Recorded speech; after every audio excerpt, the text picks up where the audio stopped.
sebetulnya ada benang merah bahwa dunia dalam hal tanggung jawab sosial atau sustainability atau lebih luas lagi sustainability ini sedang bergerak maju. Mengkomunikasikan ke external stakeholders itu makanan sehari-hari. Tapi energi kita ternyata lebih besar dihabiskan untuk meyakinkan internal stakeholders. Ada hal-hal lain yang harus diperhatikan oleh perusahaan. Ketika mereka sudah memanifestasikan hasil-hasil assessment itu dalam bentuk intervensi program, yang harus dijadikan salah satu referensi untuk supaya bisa relevan adalah standar-standar keberlanjutan atau standar-standar ESG. Halo Sobat Impact, selamat datang di Impact Talks. Kali ini, di episode kali ini kita akan diskusi, ngobrolin sesuatu yang jarang banget dibahas. Yakni dari sudut pandang yang benar-benar jujur, otentik, berdasarkan praktek nyata yang ada di lapangan.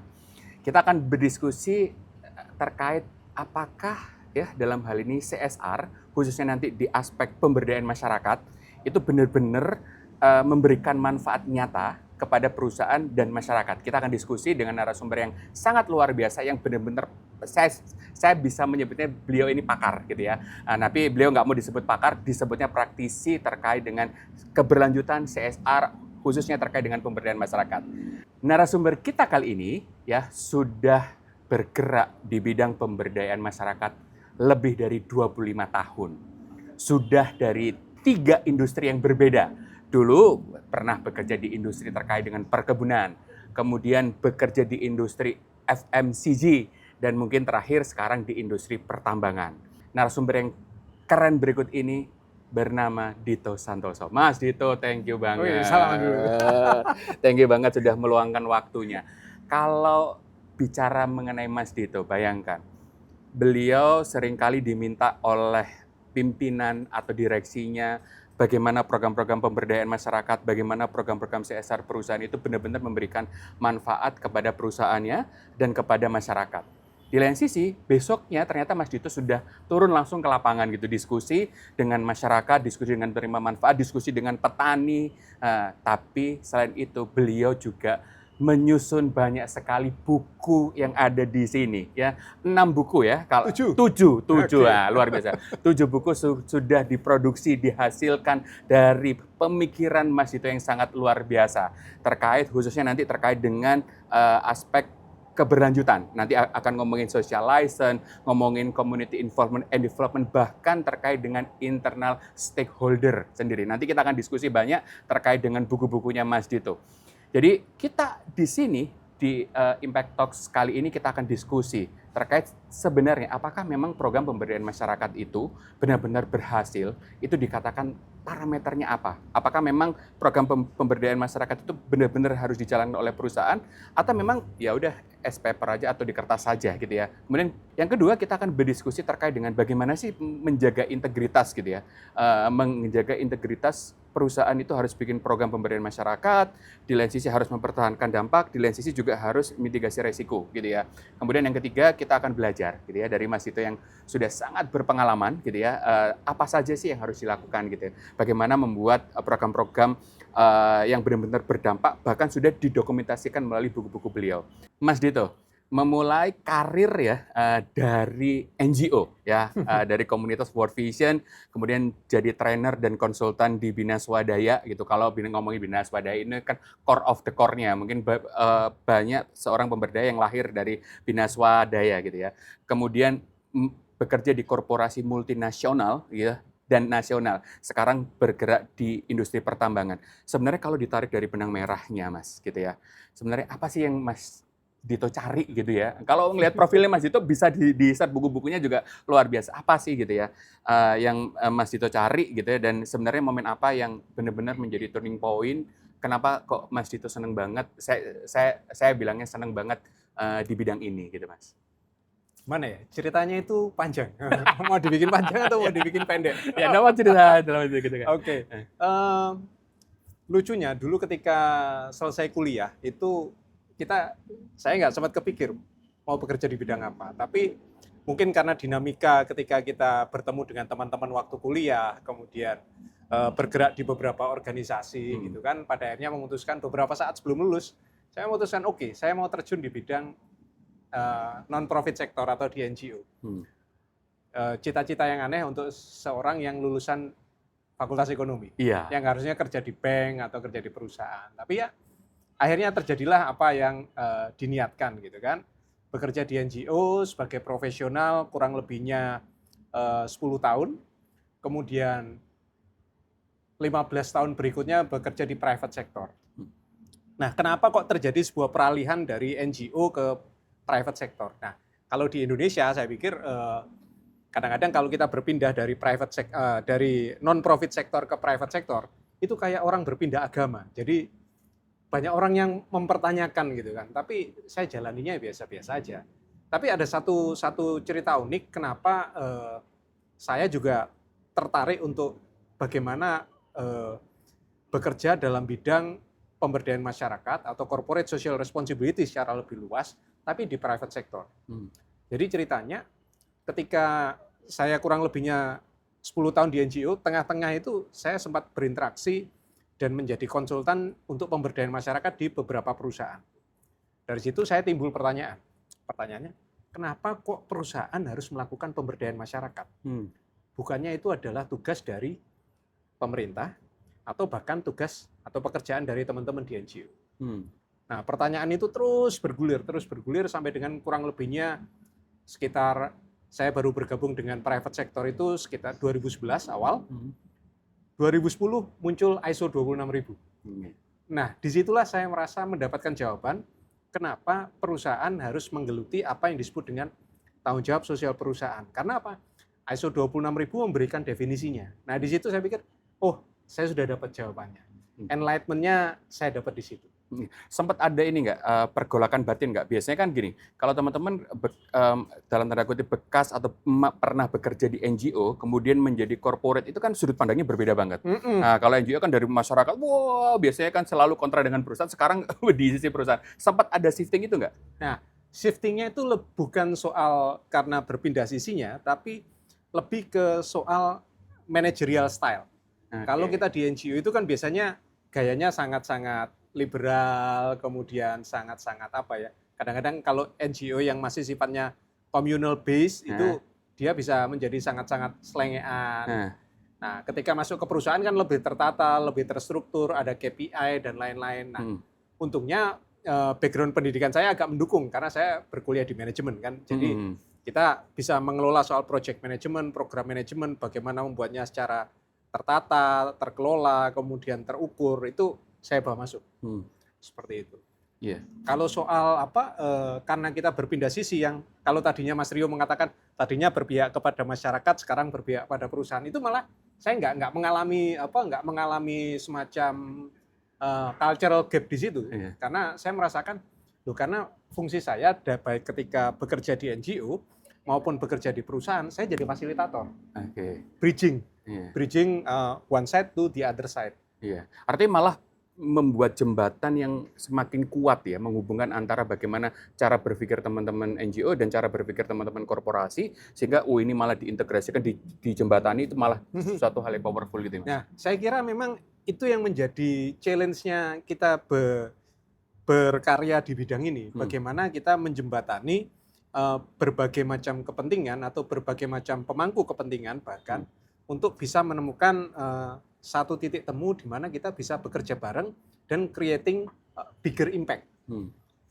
Yaitu kita berbicara idealismenya sih. Soal mencapainya itu tentu dinamikanya seru juga.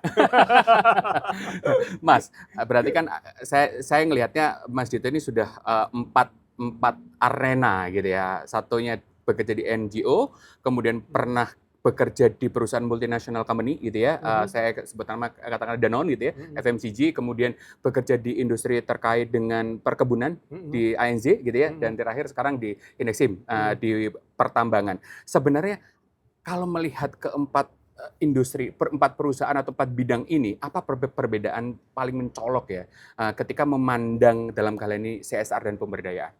Nah, itu belum menyebut yang NGO ya. Di NGO itu saya sempat bergabung dengan 4 lembaga, BPI, Bina Swadaya, Jalvan, Caritas, semuanya juga di sektor industri yang berbeda, Pak. Artinya 4 industri di NGO dan 3 industri di private sector. Jadi memang not by design bahwa saya masuk ke industri yang berbeda, tidak gitu kan. Harusnya kalau dari FMCG nanti move-nya juga ke FMCG, dari ekstraktif nanti move-nya juga ke ekstraktif. Mentang gitu ya bahasanya. Iya, gitu. tapi saya juga ini nggak linear banget ya. Sama aja boleh. Perjalanan pendidikan tidak linear, perjalanan karir tidak linear juga. Tapi memang karena asiknya di situ. Sarjana manajemen, S2-nya komunikasi, dan sekarang lagi kuliah lagi, luar biasa. Kelihatan. Ya. Apa yang dicari? Enggak, saya nggak nyari apa-apa. Cuman kadang-kadang ketika kita bekerja di satu sisi, kemudian kita melihat, kayaknya di bidang ini misalnya, anggaplah saya dari FMCG terus melihat teman-teman di sawit kok dinamikanya kayak gitu. Saya penasaran juga gimana caranya ya ngadepin masalah-masalah ini. Saya nggak minta apa-apa sih, tiba-tiba ada yang ngajakin saya ke sawit yuk, ayo gitu kan, kita kerjain yuk, ayo gitu. Jadi kalau melihat itu artinya apa sih yang tadi kembali lagi ke pertanyaan saya, apa sih yang membedakan cara pandang NGO di industri perkebunan, di industri pertambangan, di industri FMCG terkait memandang CSR dan pemberdayaan masyarakat, khususnya pemberdayaan masyarakat itu? Nah, itu yang sering kali kadang saya ketika pengalaman melakukan proses rekrutmen atau seleksi ke beberapa teman ya untuk bergabung di tim saya, misalnya dengan Departemen CSR itu saya juga selalu tracing ke teman-teman itu. Jadi menurut kamu apa sih idealnya sebuah program pemberdayaan masyarakat yang under company maupun under NGO? Bagaimana itu berjalan gitu kan? Nah, kadang-kadang itu bergulir juga. Dari jawaban itu kita bisa membedakan sebetulnya idealnya kalau buat sebuah NGO, sebuah program itu digulirkannya seperti ini. Tapi kalau kita berbicara dari private sector, dari perusahaan, we're not just talking about social mapping. Kalau kita mungkin di NGO ya kita akan berbicara soal social mapping.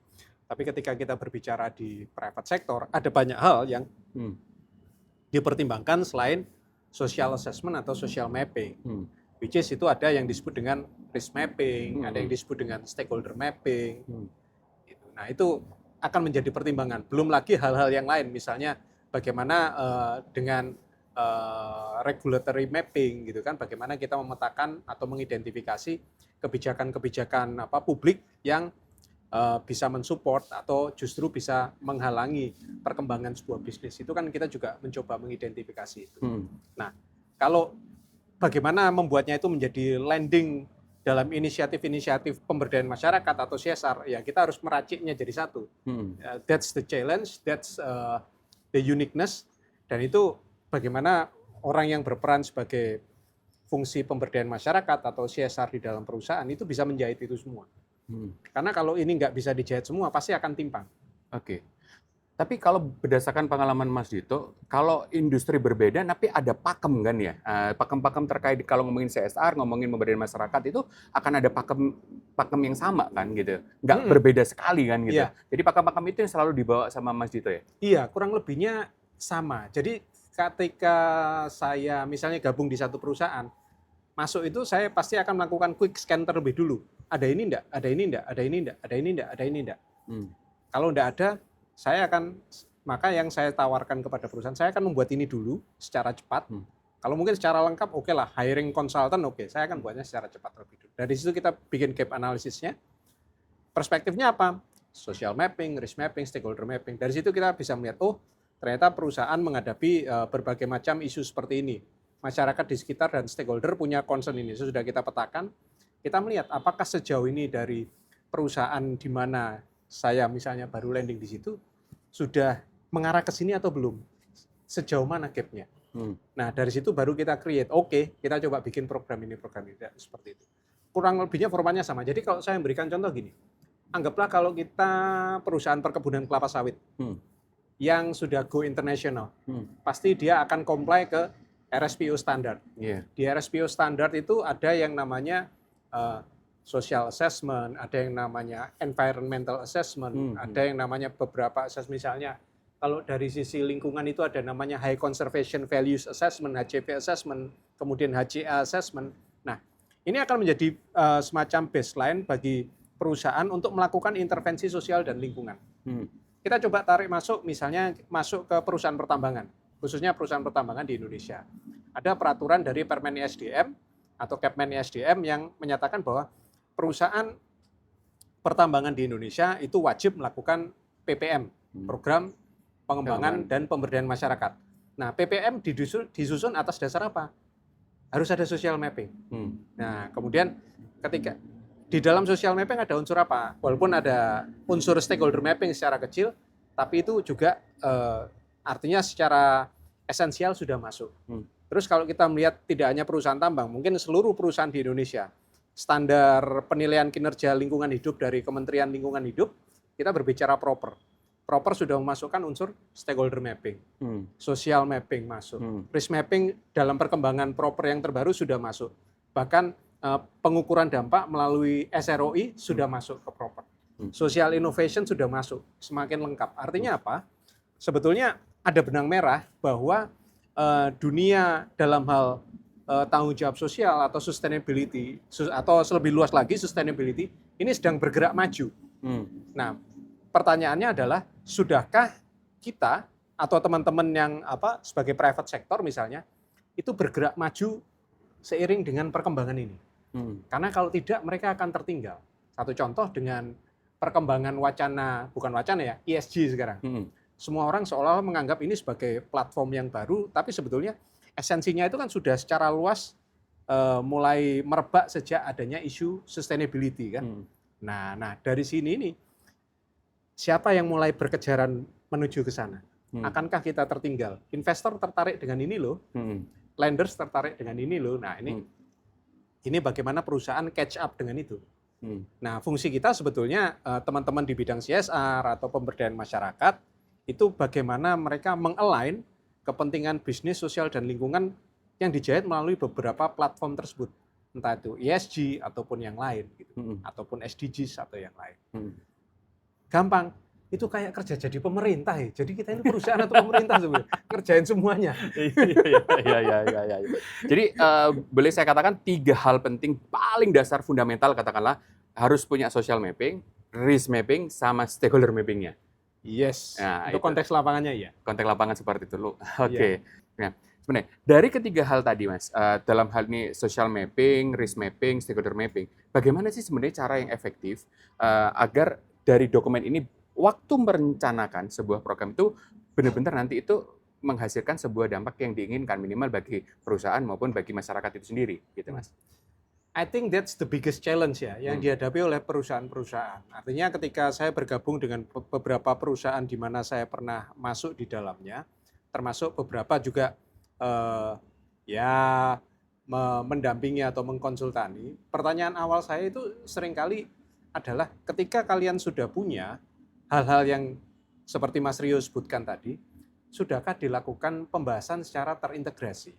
Atau jangan-jangan di perusahaan tersebut masih silo culture-nya.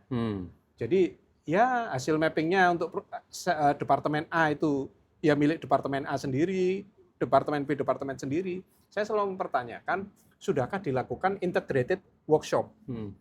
Karena dari situ kita akan bisa melihat, anggaplah ini adalah satu site atau satu perusahaan, maka top 3-nya atau top 5-nya itu apa saja. Nah ketika top 3 atau top 5 issues-nya itu sudah ditemukan, ini akan menjadi shared KPI yang bisa dikerjakan oleh multi departemen, cross departemen, sehingga dari sini kita bisa melihat apa kepentingan inisiatif-inisiatif pemberdayaan masyarakat itu related dengan business goal. Nah dari situ ownership juga akan terbangun dari semua departemen.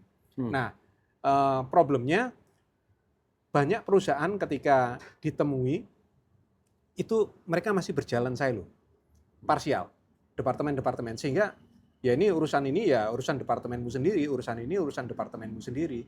Kecuali ada orang-orang di dalamnya yang punya sense of integrated management gitu kan, mencoba menjahit sendiri, baru dinaikkan, dieskalasi ke level yang lebih tinggi. Itu saya juga menemukan beberapa case seperti itu. Nah, yang kita tunggu sebetulnya hal seperti ini kan harusnya sifatnya top down dari kebijakan top leader, supaya nanti di cascade down menjadi KPI di tiap departemen, atau ada shared KPI karena ada isu-isu yang overlap antar departemen.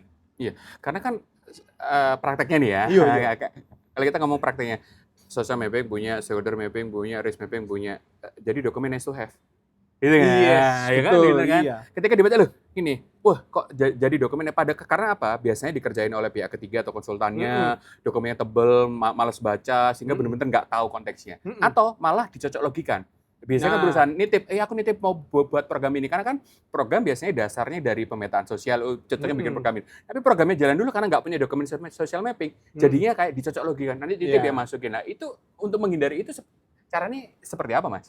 Nah, itu yang saya temukan kalau tadi saya menyebutkannya, gini, saya mengistilahkannya quick scan. Fix ya? Ya, kayak mungkin rapid mapping lah, rapid Iya. appraisal, ya bahasanya sendiri-sendiri. Karena saya coba melakukan sendiri kadang-kadang kalau kita, sebuah perusahaan, ya sorry ya, sampean konsultan kan? Iya, Ya, iya, iya. kalau perusahaan mau Konsultan yang pernah bekerja di perusahaan iya, kali ya. kalau perusahaan mau hiring konsultan, itu Nah, kan pasti takes time, nah, butuh waktu. Nah, sementara kita sudah di dalam nih, hmm, sudah di dalam. Oke lah, suatu saat, kita pasti akan butuh konsultan untuk bisa memperoleh gambaran yang lebih komprehensif, hmm, lebih dalam, karena waktunya lebih panjang. hmm, Tapi bagaimana kita bisa mendapat semuanya dalam waktu, oke lah, let's say 1 bulan, hmm, paling lama 2 bulan. hmm, Itu kalau cuman satu site aja nggak masalah sih. oke, Tapi kalau andaikan saya sebagai posisi orang head office dan punya sekian belas site, itu kan pasti akan mikir juga gimana caranya dapat. Nah, ketika saya masuk di satu site, saya akan melakukan quick scan itu. Apakah caranya sedalam ketika teman-teman melakukan social mapping?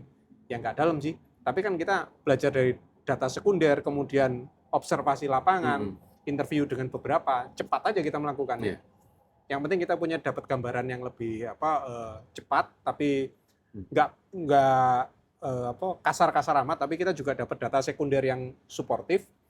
Itu kita bisa menyimpulkan. Nah, memang kadang-kadang kemampuan mensintesis data itu juga perlu. Saya hmm, jadi ingat salah satu senior kita hmm, yang di bidang CSR itu pernah mengatakan data itu adalah kunci, karena dari data itu kita akan bicara baseline, kemudian bicara monitoring, evaluation, sampai pengukuran impact. hmm, Harus ada data awalnya. hmm, Nah, memang kelemahan teman-teman, ini saya menemukan juga tidak hanya di NGO, tapi juga di perusahaan, khususnya teman-teman yang bergerak di bidang community development, itu adalah data awal. hmm, Karena kalau tanpa adanya data, sebenarnya kita nggak bisa bicara apa sih keberhasilan kita ada di mana. Gitu. hmm, You cannot measure what you cannot manage hmm, kan. hmm. Tuh, You atau cannot kebalik. manage. What you cannot measure. Kebalik. Kebalik. Iya. Nah, artinya kan harus ada pertanyaan gitu ya. Punya Hmm. data, tapi nggak bisa dimanfaatin gitu ya. Nah, Mhm. karena ya apa kata konsultannya itu ya. Karena mungkin dokumennya tebal dan nggak ada pertanyaan dasar. Terus kalau punya data, SWOT gitu loh. Nah, terus Mhm. diapain gitu ya. Mhm. Nah, itu kan ternyata masih PR ya. Kakak kalau Mas Iya. cerita selama ini di beberapa NGO dan perusahaan itu juga masih PR ya dalam Mhm. hal ini. Nah, ini mungkin harus kita cari bareng-bareng nih bagaimana mudah dan lain sebagainya dengan era yang semakin mudah ke sininya gitu ya, Mas. Ya Nah, ahlinya sampean lah. katakanlah seperti itu. Mas, ini kalau kita sudah ngomongin terkait dengan data di inisiatif gitu ya, kemudian direncanakan bagus banget. Ketika kita ngomongin dievaluasi dikatakan berhasil. Menurut Mas Dito, program pemberdayaan, program CSR khususnya Community Involvement and Development gitu ya di bukunya Mas Dito, kalau ngomongin dikatakan berhasil, dikatakan berdampak itu apabila apa sih? Dikatakan berdampak. Sebetulnya sederhana saja. Kalau itu bisa aja either di tingkat masyarakat ataupun di tingkat perusahaan, itu ada behavioral change. Ada perubahan perilaku, bahwa karena yang sebetulnya yang kita intervensi itu adalah perilaku. Kita tidak mungkin mengintervensi oke, bisa nggak kita naikkan tingkat pendapatan masyarakat gitu kan? Nggak bisa. Karena itu adalah efek dari perubahan perilaku gitu kan. Nah, perubahan perilaku ini bisa kita buat dalam hal apa gitu. Nah, ada banyak hal yang bisa kita lakukan untuk mendorong terjadinya perubahan perilaku. Tentu saja ini juga dilihat dari aspek knowledge, aspek skill, aspek attitude. Nah, itu makanya ketika teman-teman mendesain sebuah program pemberdayaan masyarakat, saya selalu mengingatkan, kamu sudah dapat aspek ininya belum? Knowledge, skill, attitude yang mau disentuh belum? Lalu dengan pola seperti apa ini disentuh? Karena kalau based on teori-teori psikologi lah ya, perubahan perilaku itu kan ada di habit ya. Habit itu akan disentuhnya dengan 3H. Head, heart, and hands. Head-nya disentuh, knowledge-nya, heart-nya itu attitude-nya, kemudian skill-nya itu hand-nya disentuh, maka habit-nya akan berubah. Nah, ini Saya kebanyakan baca bukunya Stephen Covey zaman dulu. Iya. Itu masih tak pegang. Iya, harusnya dibaca banyak orang itu bukunya. Memang bagus itu. Iya. Oke. Gitu. Jadi artinya memang harus kembali lagi ke diskusi awal kita tadi, artinya memang harus ada baseline tadi ya. Yes. Baseline tadi supaya ketika dikatakan berhasil itu ada incrementalnya, ada kenaikannya, gitu. Meskipun kadang dampaknya juga kadang-kadang positif, enggak ya kan? Saya pernah ngalami, malah saya pernah ngalami gini. Gitu ya, ceritanya.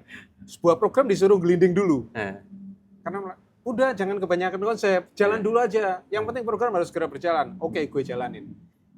Sesudah berjalan beberapa waktu ditanyakan, gimana progres pencapaian outputnya? Saya tanya balik, lalu gimana? Dari awal kan saya udah mau bikin ini, tapi katanya udah jalan dulu. Tapi pada saat tertentu ditanyakan. Sementara ketika kita mau mendesain di awal, udah lu kelamaan kebanyakan konsep gitu. Wah, gitu. Di tengah jalan ditanyain. Padahal data awal itu penting banget ketika kita ngomongin berdampak nggak, kalau kita nggak tahu data awalnya ya berdampaknya jadinya nggak ngerti kan gitu. Jadi memang kenapa kok penting kita punya data dasar itu ya, baseline study itu ya, yang biasanya didapatkan dalam proses pemetaan sosial itu tadi ya Mas. Nah Mas, seperti kita ketahui, Mas itu kan 3 industri yang berbeda gitu ya.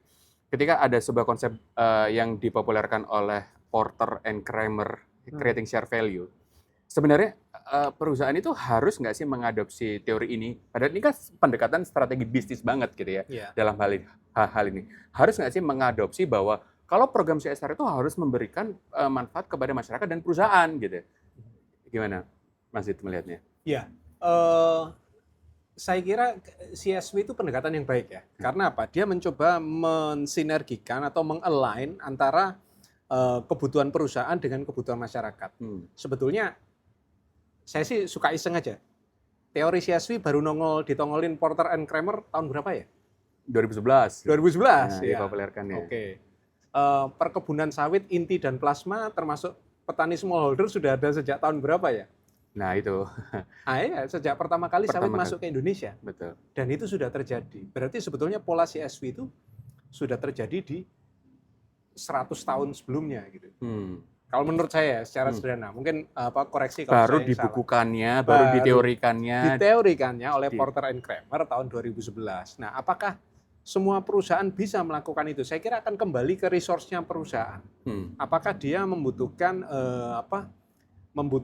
elemen-elemen yang masuk ke dalam value chain-nya, itu bisa di-provide oleh lingkungan sekitarnya.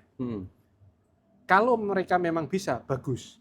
Kalau tidak bisa, bisakah perusahaan mengempower lingkungan di sekitarnya, masyarakat dalam hal ini, atau stakeholders yang lain yang lebih umum, untuk bisa melakukan itu.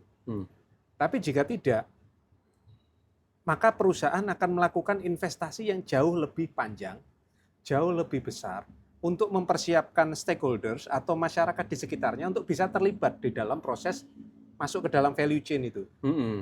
Dan itu butuh investasi. Nah, siapkah perusahaan melakukan investasi tersebut?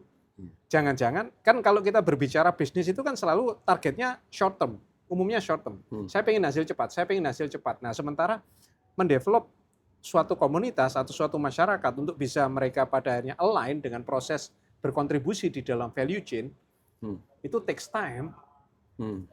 Perilakunya bagaimana? Sistem industrinya bagaimana?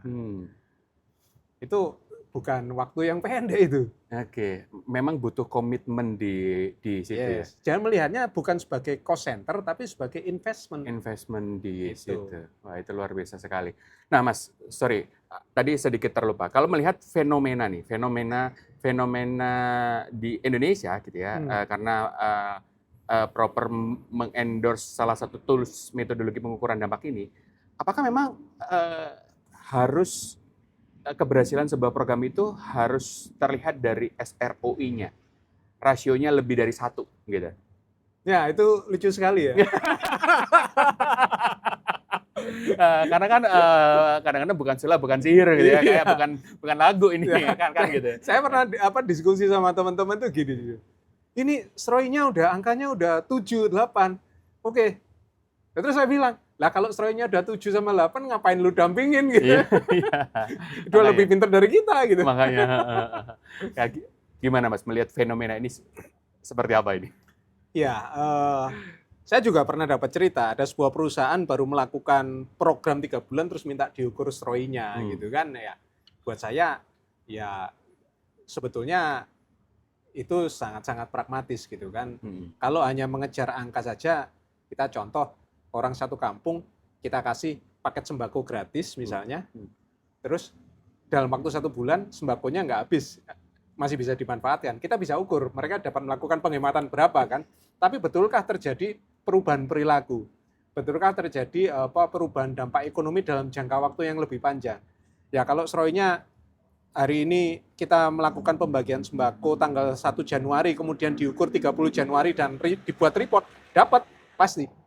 Satu ya, senilai Bisa sembako. lebih, bisa saja lebih, karena ada efisiensi di financial outflow-nya dia. Iya.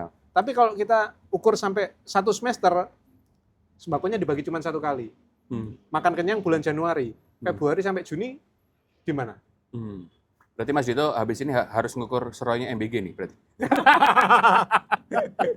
Ya kan dalam ya memang itu fenomena ya, lucu ya. Jadi sebetulnya sih kalau berbicara metode penghitungan impact ya, impact assessment, ya memang yang lagi trending ROI. Karena ROI itu sebetulnya memonetisasi dampak yang terjadi pada penerima manfaat.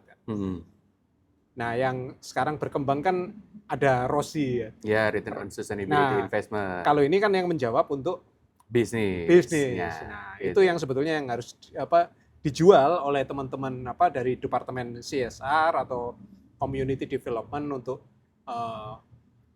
dipresentasikan ke manajemen. Karena ini kan lebih seperti cost and benefit analysis. Ya, seperti itu. Ya, padahal ada poverty social impact analysis, SIA dan lain sebagainya kan banyak tools pengukuran terkait dengan dampak itu sendiri, gitu ya. Nah, sekarang menarik nih, berbicara terkait pengalaman dan buku. Nah, 7 buku ternyata. Berarti tim kita kurang risetnya. Kita menemukan 6 buku. Kira-kira dari buku-buku yang kelewat apa nih? Ada buku yang kita temukan ada kayak Bubur Ayam dari Malaikat. Ya, pertama. 22 jurus stakeholder engagement yang tahun lalu ya baru rilis. Kemudian Pas Butuh Pas Ada, bijak mengelola keuangan. Wow, dari keuangan keluarga gitu ya dalam hal ini. Kemudian ada unboxing social license to operate ini sendiri yang hitam yang fenomenal ini.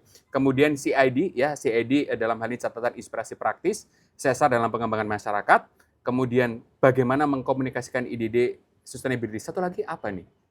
Yang mana ya? Internal stakeholders bukan? Internal stakeholder sudah. 22 jurus stakeholder engagement.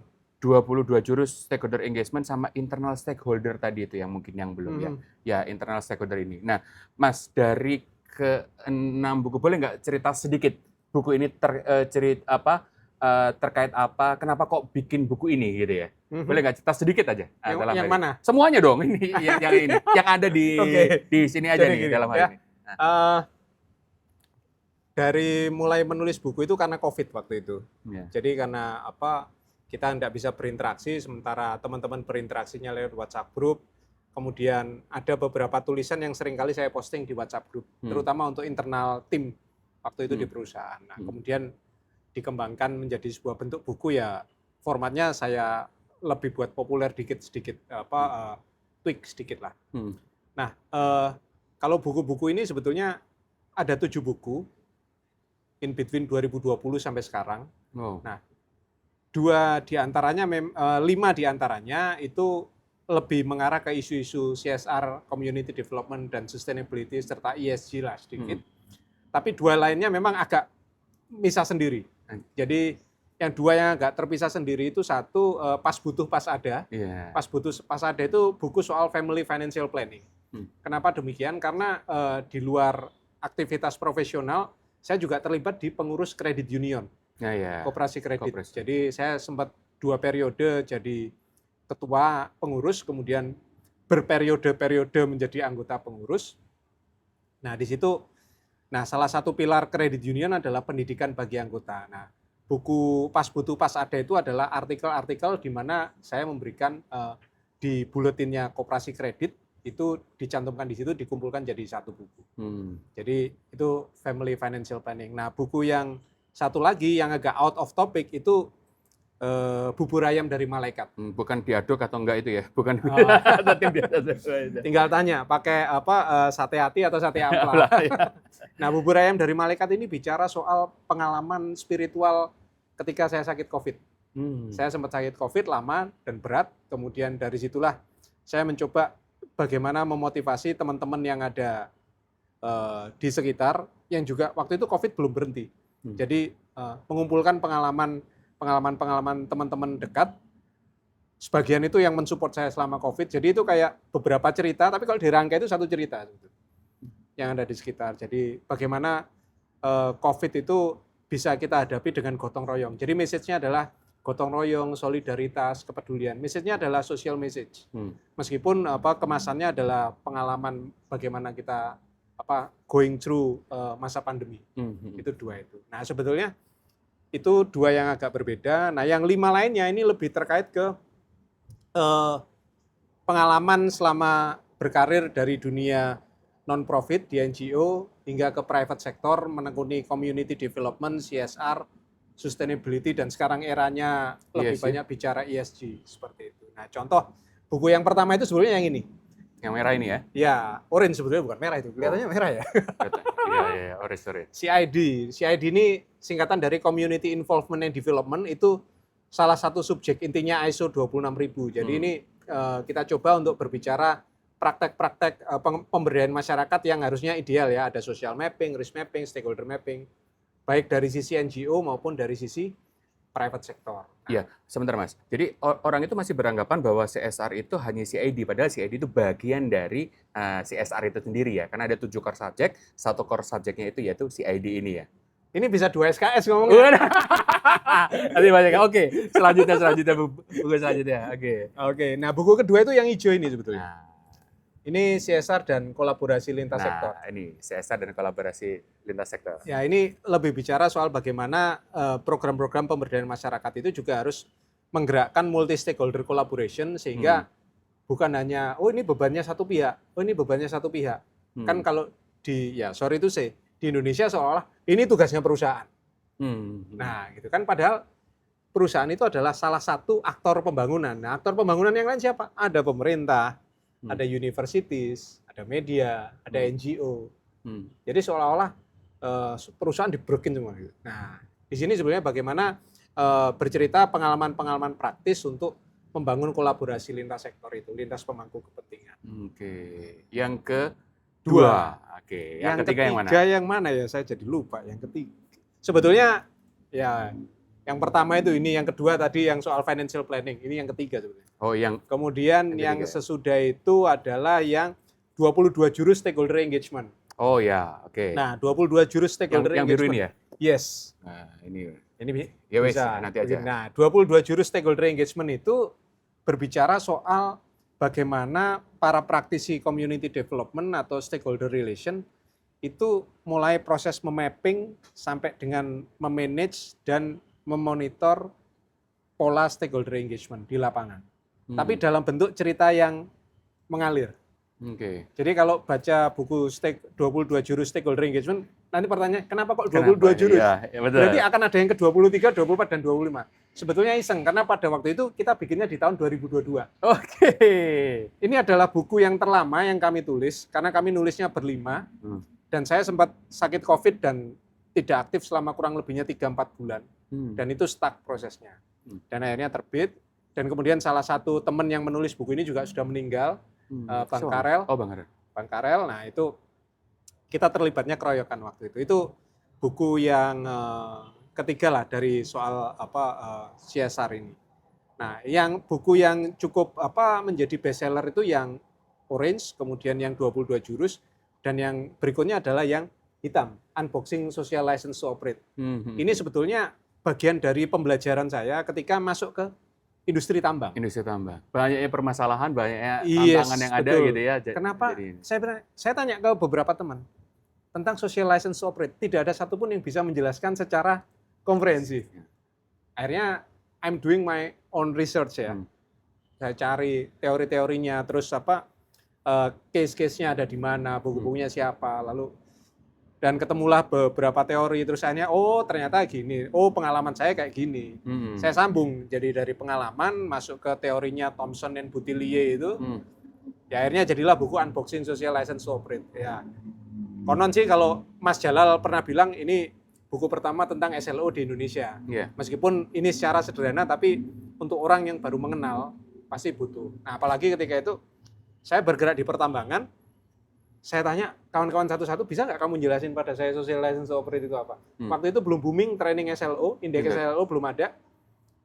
Gak ada yang bisa jelasin caranya. Taunya pokoknya perusahaan aman lah, ini gini, oke. Why-nya nggak bisa menjawab. Nah, di situ saya mencoba search. Nah, terakhir adalah buku bagaimana, lupa jadi judulnya. Oh ya, bagaimana mengkomunikasikan ide-ide sustainability, CSR, dan ESG kepada internal stakeholders. Ini sebetulnya buku berbicara soal refleksi 25 tahun bekerja di bidang ini. Tantangan terbesar itu adalah di internal stakeholders, bukan di luar, bukan di eksternal. Bukan eksternalnya.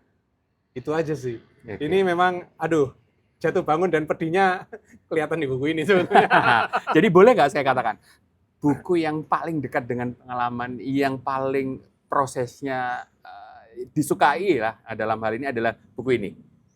Internal mengkomunikasikan ini refleksi 25 tahun. Jadi sebetulnya buku ini saya buat memang saya niatkan saya 25 tahun bekerja di bidang ini, saya harus punya milestone-nya. Milestone-nya apa? Buku ini.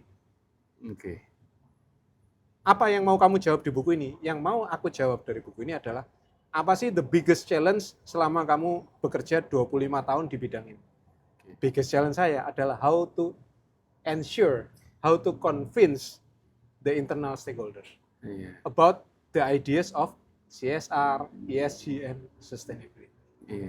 Jadi kalau konsepnya sudah ada di awang-awang, kita yang sudah mulai paham, mengkomunikasikan kepada internal juga ternyata penuh tantangan. Iya. Gitu ya. Kalau yang mengkomunikasikan ke external stakeholders itu makanan sehari-hari. Tapi energi kita ternyata lebih besar dihabiskan untuk meyakinkan internal stakeholders. Luar biasa. Consuming a lot of time and a lot of energies. Iya. Pertanyaan selanjutnya, bagaimana bagi waktunya? Iya. Kok sampai bisa bukunya, kalau dikatakan ini produktif sekali loh gitu, dengan kesibukan, tantangan pekerjaan dan lain sebagainya, masih bisa menghasilkan sebuah buku. Beberapa waktu yang lalu salah seorang sahabat saya bertanya, berarti kamu mengerjakannya waktu di sela-sela gitu ya? Bukan, waktu roster di rumah. Iya. Ya kan, kalau bekerja di sistem pertambangan kan ada sistem roster kan. Roster. 2 minggu kita di rumah. Selebihnya 6 minggu, 8 minggu ada di operational site gitu kan. Saya bilang enggak, ini ngerjakannya selama di site. Kalau di rumah nggak bisa saya ngerjain. Iya. Saya pasti ketemu Mas Rio, ketemu sama yang lain. Nggak fokus ya. Nggak fokus ya. Pas liber waktunya berjejaring ketemu teman-teman ya. Gitu. Nah, dalam hal ini makanya buat di sana jadi fokus karena nggak ada yang ganggu ya. Malam biasanya ngerjain. Malamnya. Luar biasa sekali. Wah, keren. Ini ngantuk baru selesai. Iya. Mas, sekarang hampir semua orang ngomong sustainability. Iya. Khususnya terkait dengan ESG. Saya ngelihatnya gini, bagaimana kacamata Mas Dito yang sudah 25 tahun bergerak di industri ini, bisa dikatakan perusahaan di Indonesia, apakah sudah mulai berkomit terkait dengan ESG atau sustainability ini? Iya.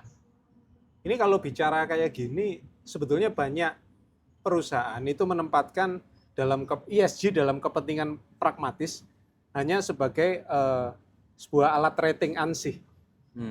Yang penting dapat rating bagus gitu. Yang penting dapat rating bagus, risk levelnya rendah gitu kan. Nah, tapi kalau saya melihatnya hal yang penting yang juga perlu menjadi perhatian adalah bagaimana lagi-lagi kita berbicara soal behavioral change atau bahkan cultural change dari perusahaan itu.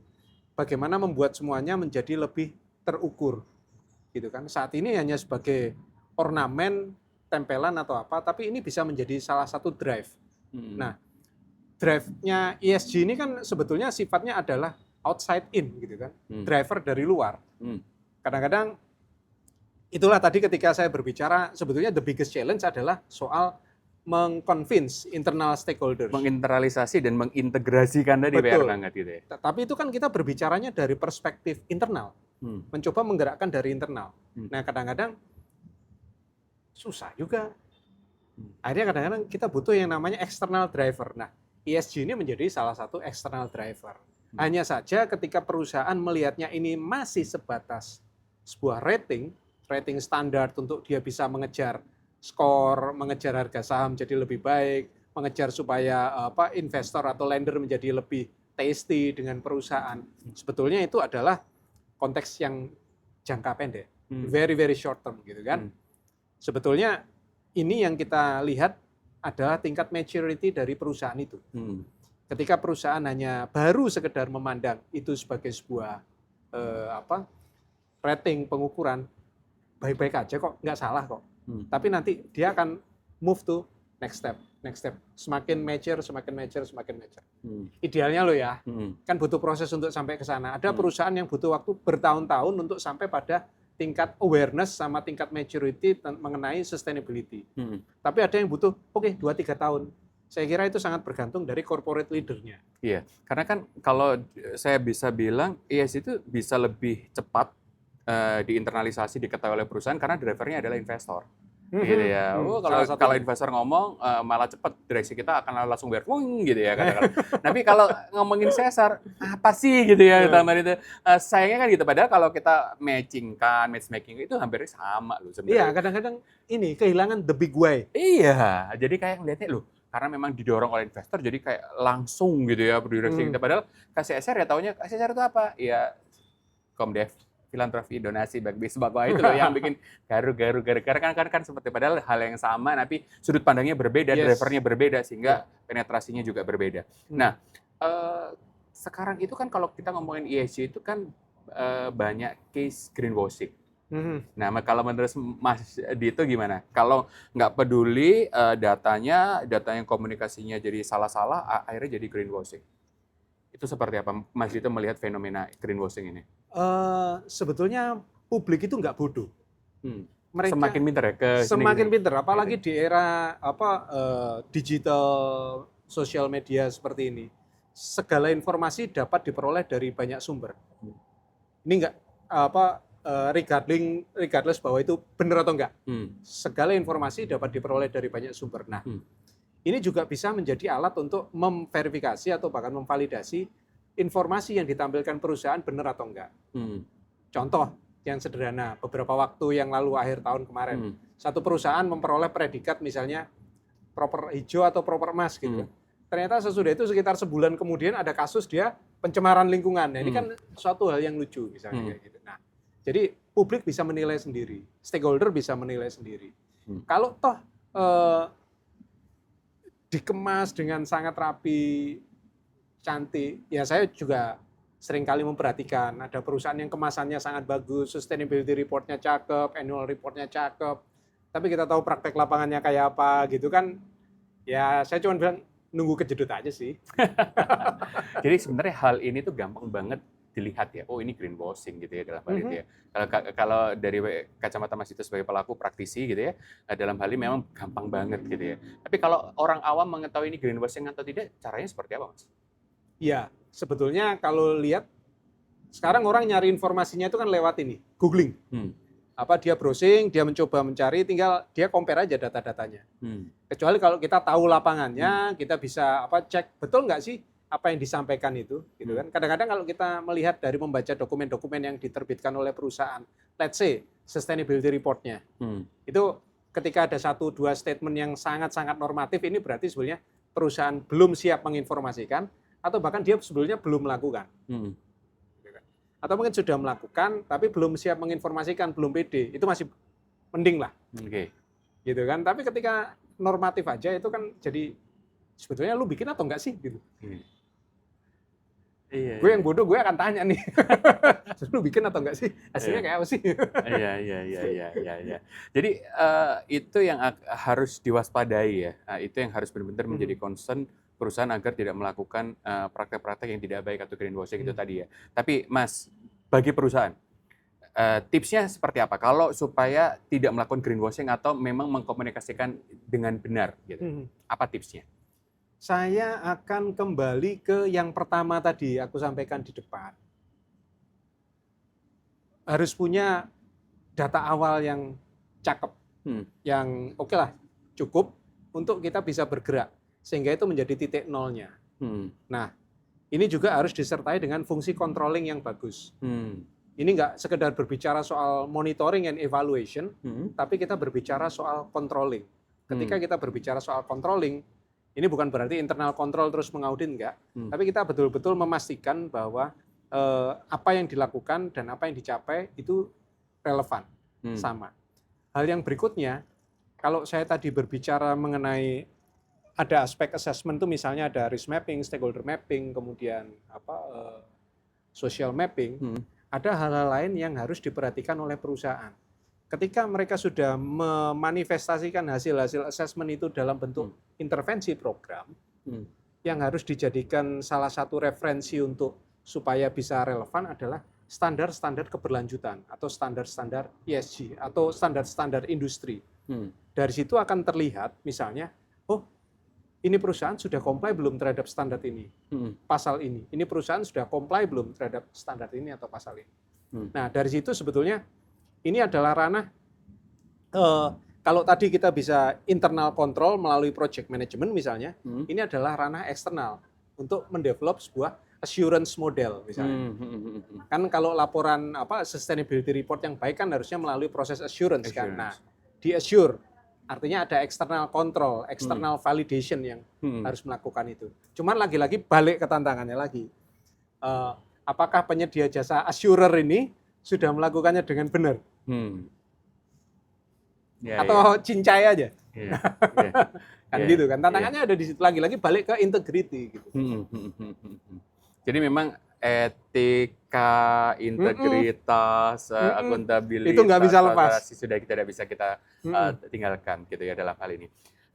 Mas Dito gitu ya, pengalaman 25 tahun ini. Sebenarnya aspek terpenting apa sih gitu ya yang mendorong kesuksesan sebuah inisiatif keberlanjutan baik itu ESG, CSR atau community development. Aspek terpentingnya itu harus dimulai dari adanya apa gitu. Mungkin dalam hal ini mungkin adanya komitmen dari leaders atau apa dari top management set the terms dulu gitu atau apa kalau menurut pengalaman Mas Dito? Ya komitmen top management. Itu yang paling penting. Karena kadang-kadang gini, pengalaman di perusahaan, kita sudah merekrut orang-orang terbaik untuk fungsi-fungsi ini. Kita berharap bahwa dengan saya merekrut orang terbaik, kandidat terbaik, kita bisa berkembang towards sustainability roadmap, sustainability pathway, gitu kan. Sini sudah bergerak bagus, yang sini belum nangkep. Ini kan orang Jawa itu ada peribahasa yang mengatakan tumbuh oleh tutup, tumbuh oleh tutup, nggak mungkin tumbuh oleh tumbuh gitu ya. Nah, gitu kan. Nah, kalau tumbuhnya sudah berjalan, tutupnya enggak gimana? Dan demikian juga sebaliknya. Kalau tutupnya sudah ini, tumbuhnya nggak berjalan gimana? Ya, kalau filosofi pendidikannya kalau nggak salah Tuturi Handayani itu ya. Ya gitu ya dalam hal ini. Nah artinya apa? Jadi memang harus ada komitmen dulu dari pucuk pimpinan, kemudian ada leadership sendiri ya dalam hal ini untuk menginternalisasi bahwa inisiatif keberlanjutan itu adalah sebuah investasi dan sebuah strategi, bukan hanya sarana kita buang-buang duit gitu ya, spending dan lain sebagainya gitu ya. Jadi filosofinya itu seperti yang Mas Rio sebutkan tadi, yang Tuturi Handayani. Ing ngarso sung tulodo, ing madya mangun karso, Tuturi Handayani. Ya itu yang dalam hal ini yang harus sebenarnya filosofi pepatah pendahulu kita itu sudah benar mengajarkan ya, mengajarkan bagaimana sustainability, bagaimana sebuah leadership, bagaimana hal-hal baik itu memang harus dimulai dari pimpinannya gitu ya Mas ya dalam hal ini. Nah Mas Dito, artinya sebenarnya bisa dikatakan gini nggak sih, program pemberdayaan masyarakat atau kalau di dalam dokumen ISOCID itu pelibatan dan pengembangan komunitas atau masyarakat ini benar-benar kalau diniatkan dengan baik, diniatkan untuk memberikan dampak itu gampang atau memang susah, nggak gayo gitu seperti itu. Seperti itu Mas. Iya, mengukur dampak itu paling sulit sebetulnya. Karena sebetulnya ketika kita berbicara teorinya yang baik ya, kita kalau berbicara program itu kan kita selalu berbicara dalam konteks project management atau program management. Misalnya dengan logical framework kita punya roadmap 3 tahun. At the end of 3 tahun yang tercapai adalah project goals, gitu kan. Tapi pertanyaan project impact benarkah terjadi di 3 tahun ini?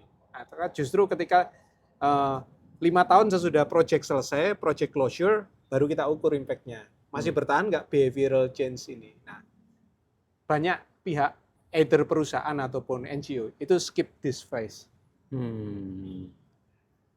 Pernah nggak diukur 3 tahun atau 2 tahun atau bahkan 1 tahun sesudah project selesai? Post implementation review-nya tidak dilakukan ya, ditinggal bye-bye gitu ya. Iya. Nah, Itu salah satu tantangan terbesar ketika kita berbicara dampak ya. Kita berbicara at the end of the project, bagus masih. Tinggalin deh setahun, tengokin lagi. Iya. Masih konsisten nggak? Nah, makanya sebetulnya ketika phasing out memang kadang-kadang butuh adanya proses untuk menjembatani supaya itu menjadi bisa self-manage, self-reliance. Iya. Oke, luar biasa. Mas Dito, ini terkait dengan segmen pesan nih, ya gitu ya. Saya ingin melihat bahwa kesibukan sangat luar biasa gitu ya. Bekerja di korporasi, menulis buku, kok masih ada energi untuk sekolah lagi gitu ya. Dalam hal ini sekolah lagi, sekarang Mas Dito ini lagi sekolah S2 ESG gitu ya di Sanata Dharma gitu ya. Apa sih Mas yang mendorong Mas Dito untuk terus belajar sebenarnya? Ini sebenarnya umur sudah mateng, duitnya banyak gitu ya, bekerjanya di perusahaan tambah, kemudian sudah terkenal gitu, masih sekolah lagi. Sebentar, terkenalnya kan di dunia ini pasti sudah mengenal Mas gitu gitu dalam hal ini. Buku-bukunya banyak yang benar-benar menjadi panduan bagi teman-teman praktisi gitu ya, teman-teman CDO gitu, Community Development Officer di Indonesia. Apa yang mendorong? Kenapa kok sekolah lagi? Jangan bilang cuma ngisi waktu loh. Iya, ilmu yang kita peroleh hari ini itu bukan ilmu yang langka, karena suatu saat juga semua orang akan bisa, dan kita harus selalu mengupgrade lah ya. Apa yang saya peroleh ketika mengawali bekerja di NGO mungkin 25 tahun yang lalu dengan sekarang, mungkin perbedaannya sudah berkembang banyak lagi. Ada beberapa core metodologi yang tetap ada, tapi perkembangannya juga sudah sangat-sangat besar. Nah, itu kita juga perlu upgrade gitu kan. Termasuk juga ketika kita berbicara, bayangkan di Indonesia pada awal sekitar pertengahan tahun 2005, ketika CSR itu pertama kali merebak di Indonesia, orang masih menyamakan CSR itu sama dengan community development. Yeah. Nah, 2010 perkembangan adanya ISO 26000. Mulai bergerak pemahamannya bahwa CSR itu adalah mengelola dampak, mengelola stakeholders. Tapi regulasi di Indonesia masih berbicara CSR itu adalah community development. Padahal wacana di dunia internasional sudah jauh berkembang daripada itu. Nah, kita juga harus catch up dengan adanya perkembangan-perkembangan itu. Artinya apa? Cara berpikir kita juga perlu berkembang. Karena itu akan mempengaruhi cara bekerja kita. Supaya kita menjadi semakin terupgrade dan semakin banyak barokah yang dibagikan kepada masyarakat, kepada lingkungan. Luar biasa loh ini, luar biasa loh. Merinding loh aku sampean. Gitu ya. Levelnya Pak Rifat ya. 25 tahun sudah berkarya, buku-bukunya sudah banyak, masih terus belajar. Ini hal yang sangat luar biasa, hal yang sangat langka. Ini harapannya dapat memotivasi kita semua. Mas, kasih tips dong, gitu ya. Itu tadi udah yang terakhir belum? Belum. Masih ada 2 lagi. Jadi saya minta kasih tips dong, gitu ya, kepada Sobat Impact semua, kepada praktisi semua, kepada perusahaan-perusahaan yang mendengarkan podcast kita, gitu ya.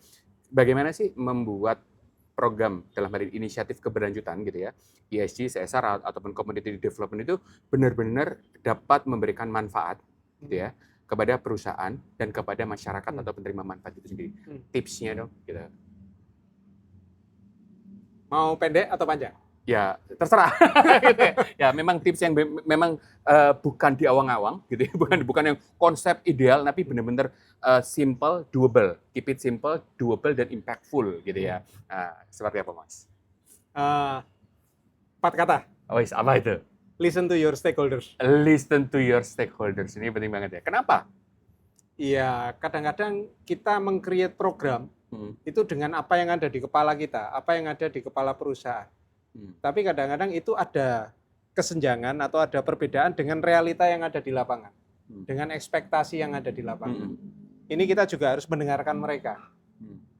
Kita juga, ada internal perspektif yang harus didengarkan, ada eksternal perspektif yang harus didengarkan. Nah, dari situ kita bisa meramu.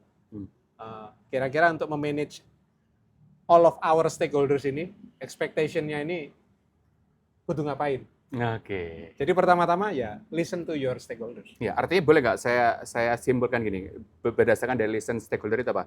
Building same dreams, kemudian partisipatif, kemudian ownership. Betul ya? Iya, karena ujung-ujungnya yang ini ownership. Ownership Iya. gitu ya. Kalau ownership itu dapat, semua bergerak. Oke, luar biasa. Ya, thank you Mas. Satu terakhir nih. Belum terakhir lagi. Belum. Jatuh. Iya ya. Kira-kira ini apa yang ingin Mas Dito titipkan gitu ya kepada praktisi CSR, community development atau anak-anak muda di Indonesia gitu ya yang ingin memulai karir atau belajar di keberlanjutan. Kemudian apa sih yang harus diperhatikan dan semangat apa yang harus dibawa? Gitu Mas. Ya, kalau saya berbicara, kita bicara triple bottom line deh, kita bicara people, profit, and planet. Maka ketika mau bekerja di bidang ini, jangan melihat di satu sisi. Lihatlah di 3 sisi minimal. Bisnis, sosial, dan lingkungan. Itu sudah pasti. Karena kalau kita melihat hanya satu aja, bisnis aja, ya kita nggak dapat. Kita melihat hanya sosial aja, itu nggak dapat juga. Kita melihat hanya lingkungan aja, kita nggak dapat juga. Jadi semuanya harus dilihat secara bersama-sama. Nah, untuk bisa melihat secara bersama-sama itu, saya kira ya harus punya mindset yang terbuka. Kemauan untuk belajar terhadap apa saja. Jadi bukannya mendorong menjadi generalis dan bukan spesialis, enggak. Maksudnya kita harus terbuka untuk belajar terhadap apa saja. Contoh, saya yang background-nya ekonomi manajemen misalnya kan harus belajar ilmu-ilmu sosial. Sekarang ini dengan bekerja di lapangan juga saya harus mempelajari ilmu-ilmu sipil. Karena apa? Saya harus ada proyek-proyek yang terkait dengan infrastruktur untuk masyarakat, kan kita juga harus paham. Ya kita juga harus belajar juga. Nah itu seperti kata Nabi Muhammad mengatakan, belajar dimulai dari liang kandungan sampai menjelang masuk liang kubur. Liang kubur ya sudah, itu saja ilmunya. Iya. Jadi keep learning gitu ya. Keep learning. Dalam hal ini ya. Boleh dikatakan berarti kalau teori-teori sekarang bahasanya adaptasi, inovasi, kolaborasi gitu ya Mas ya. Ya itu. Oke, mungkin itu saja yang mungkin disampaikan Mas dalam hal ini. Mungkin kita akan bikin podcast lagi terkait dengan bagaimana generalis dan spesialis ya. Karena itu sempat seksi di Lespa. Kita akan undang juga dari teman-teman kita nanti yang lainnya. Itu saja. Oke, thank you Mas Dito. Luar biasa, ini sangat powerful ya, sangat bikin saya senang banget karena ini adalah topik-topik fenomena yang terjadi di lapangan ketika kita ngomongin CSR, kita ngomongin ESG, bahkan pemberdayaan masyarakat. Thank you banget Mas Dito atas waktu dan kesempatannya. Sehat selalu, sukses. Sip. Thank you banget. Thank you. Terima kasih Sobat Impact semua. Salam keberlanjutan.